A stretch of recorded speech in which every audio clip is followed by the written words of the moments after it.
History remembers a single gunshot, the shot heard round the world. But that moment at Lexington and Concord didn't erupt from nowhere. It was the breaking point after a decade of tension, misjudgment, and defiance that turned loyal British subjects into revolutionaries. The American Revolution didn't happen overnight. It was a chain of choices, each one pushing the next toward conflict. Let's retrace the 7 critical causes that transformed protest into open war.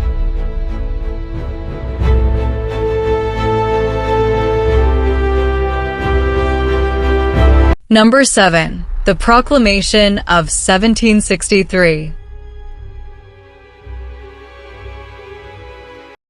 After Britain's costly victory in the French and Indian War, its empire stretched farther than ever, yet its treasury was nearly empty. Hoping to prevent new wars with native tribes and to control trade, Parliament issued the Proclamation of 1763, forbidding settlement west of the Appalachians. To London, it was policy. To the colonists, especially veterans like George Washington, it felt like betrayal. They had fought and bled for that land, only to be told they couldn't live on it. That red line across the map became the first boundary between loyalty and resentment, a silent beginning to rebellion. Number 6. The Stamp Act of 1765. Britain's debt demanded revenue. So Parliament passed the Stamp Act, taxing nearly every printed item, contracts, newspapers, playing cards, even diplomas. It wasn't the amount that stung, it was the principle. For generations, only local assemblies had taxed colonists. Now a distant parliament claimed that power without a single American vote. Outrage erupted under a new banner: no taxation without representation. Merchants boycotted British goods. The Sons of Liberty intimidated tax collectors. By 1766, the act was repealed, but the scar remained. Parliament had asserted control. The colonies had tasted resistance. The game of wills had begun. Number 5. The Boston Massacre, 1770. The Stamp Act's repeal offered calm, but Parliament followed with new Townshend duties on glass, lead, paper, and tea. Boston seethed. British troops occupied the city to keep order, but their very presence felt like an insult. On March 5, 1770, insults turned to blood. Snowballs and shouts escalated until nervous soldiers fired into the crowd, killing 5 colonists, including Crispus Attucks. Revere's engraving branded it the Boston Massacre. Facts mattered less than feeling. The image of redcoats murdering civilians spread like wildfire, transforming anger into ideology. British rule now looked not just unfair, but deadly. Number 4. The Boston Tea Party, 1773. To save the struggling East India Company, Parliament passed the Tea Act of 1773, giving it a monopoly on colonial tea sales.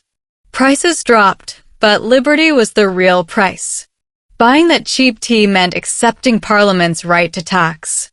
On the freezing night of December 16th, men disguised as Mohawk Indians boarded 3 ships and dumped 342 chests of tea, worth nearly $2 million today, into Boston Harbor. This wasn't vandalism. It was a declaration. Economic obedience would no longer buy freedom.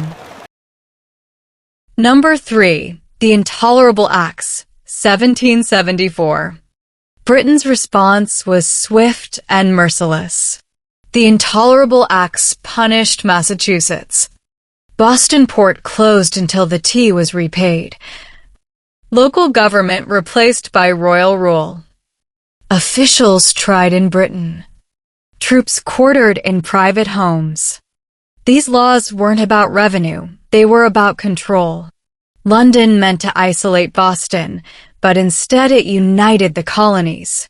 If Britain could silence one, it could silence all. Number 2. The First Continental Congress, 1774. Outrage became organization. In September 1774, 12 colonies sent delegates to Philadelphia, the First Continental Congress. They demanded their rights as Englishmen, organized a full boycott of British goods, and agreed to meet again if ignored. It wasn't independence yet, but it was unity. The colonies were learning to speak with one voice, and that voice was growing louder. Number 1. Lexington and Concord, 1775. By spring 1775, Massachusetts was a powder keg. General Gage ordered British troops to seize colonial weapons at Concord and arrest Samuel Adams and John Hancock. Paul Revere and William Dawes rode through the night shouting the alarm. At dawn, redcoats faced a handful of militiamen on Lexington Green. A single shot cracked the air, no one knows who fired it. Minutes later, 8 colonists lay dead. At Concord Bridge, the militia fought back. As British troops retreated to Boston under relentless fire, protest became war. The revolution had begun. From a line on a map to a line of fire, every step was linked. The proclamation's limits, the Stamp Act's defiance, the Boston Massacre's outrage, the Tea Party's rebellion, the intolerable Act's oppression, the Congress's unity, all leading to Lexington's gunfire. No one set out to found a new nation. But when freedom is squeezed, resistance grows. The colonies didn't plan a revolution, they were pushed into it. Understanding how protest became war isn't just knowing history. It's seeing how principle, once awakened, can change the course of the world. If this journey through the causes of the American Revolution moved you, hit like, share, and subscribe to History Speaks Revisited. What turning point should we explore next? Tell us in the comments and keep questioning the stories you thought you knew.